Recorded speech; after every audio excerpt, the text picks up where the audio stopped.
Rasan-rasan atau ghibah ini kita sering menjumpai di lingkungan sekitar kita. Kebanyakan memang dilakukan oleh seorang atau beberapa kelompok ibu-ibu. Rasan-rasan sendiri menurut KBBI adalah membicarakan kejelekan atau kekurangan seseorang dilihat dari segi negatif. Rasan-rasan sendiri berasal dari kata rasan, berasan, yaitu berunding dengan rahasia. Dan ghibah sendiri menurut KBBI yaitu kegiatan membicarakan keburukan atau aib orang lain seperti bergunjing. Menurut Ibu Tejo, rasan-rasan adalah proses transfer informasi tentang seseorang, hal yang negatif terutama, untuk disebarkan di lingkungan sekitar seperti saudara, kerabat, teman, atau tetangga. Nah, menurut Pak Wanto, salah satu perangkat desa, rasan-rasan merupakan kegiatan sekelompok orang sedang membicarakan aib orang lain, di mana kegiatan tersebut tidak melanggar undang-undang atau hukum, namun itu melanggar hukum agama. Jadi tergantung dari kesadaran seseorang tersebut, ghibah atau tidak. Kegiatan rasan-rasan atau ghibah sudah ada sejak ribuan tahun yang lalu. Seperti kata Socrates, seorang filsuf Yunani klasik, pikiran kuat membicarakan ide, pikiran rata-rata membicarakan peristiwa, pikiran lemah membicarakan orang. Nah, dari kata-kata tersebut membuktikan bahwa dulu di zaman Socrates hidup, rasan-rasan sudah dilakukan oleh masyarakat Yunani. Jadi, rasan-rasan memang sudah ada sejak ribuan tahun yang lalu. Rasan-rasan pada umumnya yang kita lihat rata-rata dilakukan oleh perempuan, tapi sebenarnya tidak. Pria juga bisa rasan-rasan. Namun kalau pria rasan-rasan atau ghibah itu seperti ngobrol biasa, berbeda dengan perempuan. Kalau perempuan itu lain. Ngobrol dan rasan-rasan itu, diksi dan narasinya itu berbeda.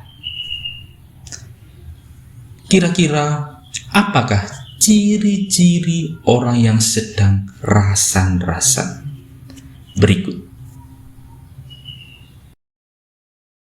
Berikut ciri-ciri orang yang rasan-rasan atau ghibah menurut Ibu Astuti, tetangga saya yang jaraknya 10 km dari rumah saya.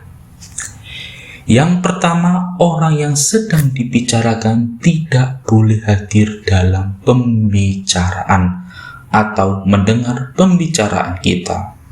Yang pertama. Yang kedua, saat bercerita, ekspresi wajah berbeda saat ngobrol biasa. Yang ketiga, bibir terus bergoyang ke kanan, ke kiri, ke bawah, ke atas. Bibirnya itu selalu bergerak-bergerak. Yang keempat, tangan bergerak seperti wayang kulit. Layaknya kalian pernah melihat wayang kulit. Nah, tangannya itu bergerak-gerak. Nah, seperti itulah kalau orang sedang rasan-rasan, tangannya itu gerak-gerak seperti wayang kulit. Kemudian yang kelima, semakin kecil suaranya berarti sudah masuk ke inti atau klimaks dari hal yang dibicarakan. Rasan-rasan dilakukan saat ada pertemuan yang disengaja atau tidak disengaja. Yang disengaja seperti ngerumpi atau bertamu ke rumah tetangga, ngobrol-ngobrol masalah tetangga yang kita rasan-rasani. Kemudian pergi belanja ke tukang sayur. Niatnya 10% belanja, niatnya 90% rasan-rasan. Nah, itu rasan-rasan yang disengaja. Yang tidak disengaja seperti bertemu teman di jalan, terus ngobrol-ngobrol, bagaimana kabarnya, gini, pada akhirnya obrolan tersebut sampailah ke rasan-rasan. Menurut beberapa responden mengatakan, rasan-rasan itu sulit dihilangkan. Awalnya kita belanja atau jalan-jalan, kemudian ketemu teman, tanya kabar,